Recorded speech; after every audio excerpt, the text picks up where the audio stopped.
இந்த அக்ரிகல்ச்சுரல் ஸ்டாட்டிஸ்டிக்ஸ்னு ஒரு பாடம், விவசாய புள்ளியியல், அது ரொம்ப போர் அடிக்கும். நாங்கள் யாரும் போக மாட்டோம் அந்த வகுப்புக்கு. ஏன்னா அது புரிஞ்சுக்கிறதே கஷ்டமாக இருக்கும். அதுக்காக அந்த ஆசிரியர் என்ன பண்ணார்னா, ஒரு தொழில்நுட்பத்தை கையாண்டார். அதாவது அந்த பாடத்தை நடத்திவிட்டு கடைசியில் ஒரு ஜோக்கு சொல்கிறது. அந்த ஜோக்கு வந்து அந்த வயசில் நமக்கு என்ன பிடிக்குமோ, அதாவது இந்த வயசில் உங்களுக்கு என்ன பிடிக்குமோ அது, அப்படிப்பட்ட ஜோக்காக சொல்லி எங்களை வந்து உடனே அந்த வகுப்புக்கு எல்லாரையும் வரும்படியாக பண்ணிட்டார். அப்போ அந்த விவசாய புள்ளியியல் துறை பேராசிரியர். அதனுடைய பாதிப்பு தான் எனக்கு எது சொன்னாலும் கடைசியில் எதையாவது ஒரு வேடிக்கையாக ஒன்று சொல்கிறதுங்கிறது. அந்த ஆசிரியருடைய பாதிப்பு. அவர் என்ன பண்ணுவார், ரொம்ப கடுமையான விஷயங்களை சொல்லிவிட்டு பாடம் முடிகிறப்போ ஒரு ஜோக்கு சொல்லுவார். அப்போ ஏதாவது பத்திரிகைகளில், வெளிநாட்டு பத்திரிகைகளில் படிச்சுட்டு வந்து சொல்லுவார். அவர் அப்போ 40 வருஷத்துக்கு முன்னாடி சொன்னது இப்போது இன்னமும் ஞாபகம் இருக்குது எனக்கு. அது என்ன, அவர் சொன்ன அந்த ஜோக்குகளில் ஒன்று என்னென்னா, ஒரு பெரிய குண்டான ஆள், ரொம்ப எடை அதிகம். அவன் வந்து இந்த எடையை குறைக்கிறது எப்படின்னு முயற்சி பண்ணான்.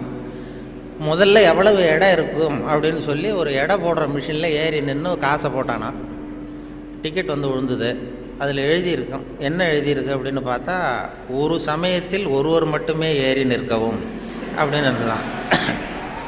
இவன் புரிஞ்சுக்கிட்டான், என்னாச்சுன்னா சரி நமக்கு நிலைமை சரியில்லை, இது எப்படியும் எடையை குறைக்கணும், இதுக்கு என்ன பண்ணுறதுன்னா. அந்த நேரம் அமெரிக்கா போக வேண்டிய வாய்ப்பு கிடச்சிது. அமெரிக்கா போய் எங்கே சுற்றி பார்த்துக்கிட்டு இருக்கும்போது ஒரு இடத்துல போர்டு போட்டிருந்து தான், உங்கள் எடை குறைய வேண்டுமா இங்கே வாருங்கள் அப்படின்னு விளம்பரம். உடனே இவன் ஆவலாக அங்கே போனான்.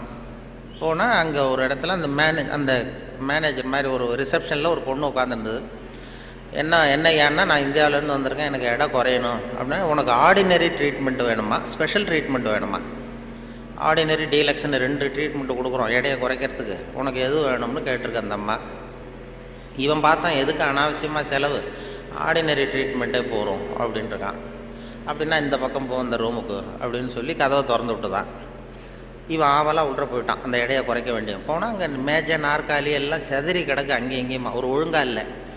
ஒரு பெரிய ஹால், அதில் அந்த மூலையில் வந்து ஒரு பொண்ணு நின்றுட்டு இருக்கு, ஒரு 16 வயசு பொண்ணு நின்றுட்டு இருக்கு, அரைகுறை ஆடையோட. இவனுக்கு என்ன ஆசைன்னா, அந்த பொண்ணை போய் தொடணும்னு ஒரு ஆசை. அதனால் இப்படி சுற்றி சுற்றி ஓடுறான் அந்த மேஜை நாற்காலியை சுற்றி. அந்த பொண்ணு இவன் கையில் அகப்படாமல் அதுவும் தப்பிச்சு ஓடி ஓடி வந்துக்கிட்டு இருக்கு. ஒரு 15 நிமிஷம் துரத்துறான், அதுவும் சுற்றிக்கிட்டே இருக்குது. 15 நிமிஷம் கழித்து இந்த மேனேஜர் அந்த பொண்ணு வந்து, ட்ரீட்மெண்ட்டே இவ்வளவு தான், ஒரு 10 நாள் இப்படி வந்து என்ன சரியாக போடும், எடை குறைஞ்சிரும் அப்படின்ட்டு. இவன் வந்தவன் என்ன பண்ணால், சரி ஆர்டினரியே இப்படி இருந்தால் ஸ்பெஷல் ட்ரீட்மெண்ட் எப்படி இருக்கும் அப்படின்னு யோசனை பண்ணான். சாடார்னு என்ன பண்ணால், நம்ம வந்துட்டோம், இதுக்காக இன்னொரு தரம் அமெரிக்காவுக்கு நம்ம வரப்போகிறதில்ல, எப்படியும் அதையும் பார்த்துட்டு போகணுன்ட்டு மறுபடியும் அந்த மேனேஜர் அம்மாட்ட போய் நின்னான். என்ன சார் மறுபடியும் என்னென்னு கேட்டிருக்கேன். அந்த ஸ்பெஷல் ட்ரீட்மெண்ட்டையும் எடுத்துகிட்டு போடலாம்னு பார்க்குறேன் அப்படின்னா, அது வந்து நீங்கள் இது ஆர்டினரி ட்ரீட்மெண்ட்டுக்கு $10 கட்டினீங்க, ஸ்பெஷல் ட்ரீட்மெண்ட்டுக்கு $50 கட்டணுமே அப்படின்ட்டுருக்கு. அது பரவாயில்ல நான் கட்டிடுறேன்னு சொல்லி கட்டிவிட்டு அப்படின்னா இந்த ரூமுக்கு போ அப்படின்னு ரொம்ப ஆவலாக போய் கதவை திறந்தான். அதுவும் ஒரு பெரிய ஹால், இதே மாதிரி மேஜை நாற்காலிலாம் செதறி கிடக்கு. அந்த மூலையில் தேடுறான், யார் நிற்கிறான்னு பார்த்தா ஒரு 90 வயசு கிழவி. அவ இவனை துரத்துறா.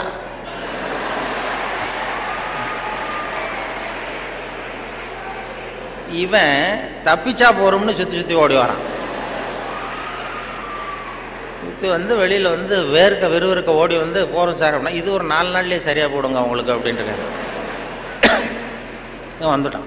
இதை எங்கள் ஆசிரியர் கோயம்புத்தூர் விவசாய கல்லூரியில் ஒரு பாடத்தை, கடுமையான பாடத்தை நடத்திவிட்டு, அக்ரிகல்ச்சுரல் ஸ்டாட்டிஸ்டிக்ஸுங்கிற பாடத்தை நடத்திட்டு கடைசியில் சொன்ன ஜோக் அது எங்களுக்கு, அதாவது வகுப்புக்கு தவறாமல் போகணுங்கிறதுக்காக அவர் சொன்னது அது. இப்போ அதனுடைய விளைவு என்னென்னா, இப்போ எனக்கு 45 வருஷம் 50 வருஷம் கழித்து அந்த ஜோக்கு ஞாபகம் இருக்குது, பாடம் மறந்து போச்சு. இப்படி தான் வந்து கடுமையான விஷயங்களை வந்து நம்மளை வந்து பண்ணி சொல்லி கொடுக்கறது வழக்கம். அதே போல் எனக்கு இந்த பொறியியல் துறைக்கும் வர வேண்டிய வாய்ப்பு கிடைச்சிது. நம்ம படித்து முடித்ததுமே சில பேர் எங்கள் பெற்றோர்கள் எல்லாரும் ஆலோசனை பண்ணாங்க, பொறியியலுக்கு அனுப்பலாம், இன்ஜினியர் ஆக்கலாம் பையனை அப்படின்னு. அப்புறம் எல்லாம் இப்போ சில பேர் சொன்னாங்க, அதுக்கெல்லாம் நம்ம பையன் சரியாக வரமாட்டான், அதுக்கெல்லாம் கொஞ்சம் புத்திசாலித்தனம் வேணும் அப்படி இப்படின்னு சொல்லி அதை பண்ணி விட்டாங்க. அப்போது சொல்கிறது உண்டு, ஒரு பையனுக்கு வந்து சின்ன வயசுலேயே அவனை வந்து எந்த துறையில் சேர்க்கறது அப்படிங்கிறது ஒரு முக்கியமான விஷயம். ஒரு அம்மாவுக்கு தன்னுடைய பையனை எதில் இன்ஜினியரிங் காலேஜில் சேர்க்கணும்னு ஆசை. எந்த துறையில் சேர்க்கறது, சிவில் இன்ஜினியர் ஆக்கலாமா, மெக்கானிக்கல் இன்ஜினியர் ஆக்கலாமா, அதை அல்லது எலக்ட்ரிக்கல் இன்ஜினியர் ஆக்கலாமா அப்படின்னு ஒரு அம்மாவுக்கு ஆசை. அப்போ எல்லா துறையும் இருக்கீங்கன்னு அர்த்தம். இந்த இந்த பையனை எந்த துறையில் சேர்க்கறது அம்மாவுக்கு முடிவு பண்ண முடியல, அப்பாவாலையும் ஒன்றும் சொல்ல முடியல. உடனே இவர் என்ன பண்ணார், பையனை அழைச்சிட்டு ஒரு மனோதத்துவ டாக்டர்கிட்ட போனார். ஒரு உளவியல் டாக்டர்கிட்ட போய் சைக்கியாட்ரிஸ்ட் இது மாதிரி என்னம்மா விஷயம்னு கேட்டிருக்காரு. அந்த டாக்டர் ஒன்றும் இல்லை சார், என் பையனை மேற்கொண்டு படிப்புக்கு சேர்க்கணும், இன்ஜினியரிங் காலேஜில் சேர்க்கணும். சிவில் இன்ஜினியர் தேவலாமா, மெக்கானிக்கல் இன்ஜினியரா, எலக்ட்ரிக்கல் இன்ஜினியரா, எது இவனுடைய சுபாவத்துக்கு தகுந்தாப்புல நீங்கள் ஒரு துறையை சொன்னீங்கன்னா அது ஈஸியாக இருக்கும் படிக்கிறதுக்கு. அதுதான் உங்களை மன ரீதியாக நீங்கள் ஆராய்ச்சி பண்ணி சொல்லுங்கன்னு அழைச்சிட்டு வந்துருக்கு. இது ஒன்றும் கஷ்டம் இல்லைம்மா, ஈஸியாக கண்டுபிடிச்சிடலாம் அப்படின்னு அந்த டாக்டர் உடனே அந்த பையனை கூப்பிட்டு, என்னப்பா நல்லா இருக்கே அப்படின்னு தட்டி கொடுத்தார். சின்ன பையன் பொடியன். இவனுடைய சுபாவம் என்னங்கிறத நான் ஈஸியாக கண்டுபிடிச்சி சொல்லிடுறேன், அதுக்கு தகுந்தாப்புல இப்போ இருந்தே சொல்லி கொடுத்து நீங்கள் பழக்கி கொண்டு வரலாம் அப்படின்னு சொல்லிட்டு ஒரு நர்ஸை கூப்பிட்டார். நர்ஸ்னு தான் அந்த அம்மா வந்தது. இந்த பாரு, இது மாதிரி ஒரு மேஜையில் ஒரு சுத்தியல் கொண்டு வந்து வை, ஒரு கொரடு கொண்டு வந்து வை, ஒரு ஸ்க்ரூ டிரைவரை கொண்டு வந்து வை. இந்த பையனை அப்படி கொண்டு வந்து விடுவோம். இவன் சுத்தியலை போய் தொட்டான்னு எடுத்தான்னா ஆசையாக ஏதாவது ஒன்று எடுப்பான். சுத்தியல் எடுத்தான்னா சிவில் இன்ஜினியருக்கு படிக்க வச்சுருவோம், கொரடை எடுத்தான்னா மெக்கானிக்கல் இன்ஜினியருக்கு படிக்க வச்சுருவோம், ஸ்க்ரூ டிரைவர் எடுத்தான்னா எலக்ட்ரிக்கல் இன்ஜினியர் படிக்க வச்சுருவோம். இது அவனுடைய சுபாவத்தை கண்டுபிடிக்கிறது சுலபமான வழி அப்படின்னு டாக்டர் சொல்லிட்டார். ரொம்ப ஈஸியாக அந்த நர்ஸு கொண்டு வந்து ஒரு கொரடு, ஒரு சுத்தியல், கொரடு, ஸ்க்ரூ டிரைவர் வச்சுட்டு அப்படி ஒதுங்கி நின்றுது. பையனை கொண்டு வந்து விட்டாங்க. பையன் என்ன பண்ணா, நேராக போய் அந்த நர்ஸை கட்டி பிடிச்சிக்கிட்டான்.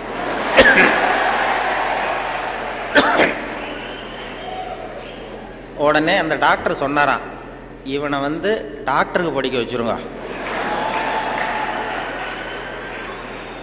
அதுதான் அவன் சுபாவத்துக்கு பொருத்தமாக இருக்கும் அப்படின்னு சொல்லுவாங்க. அப்படி ஒருத்தருடைய சின்ன வயசுலேயே நம்ம எந்த துறைக்கு கொண்டு போகலாம் என்ன ஏதுங்கிறது இளையும் பயிர் முளையில் தெரியும்பாங்கள்ல, சின்ன வயசுலேயே தெரிஞ்சிடும்.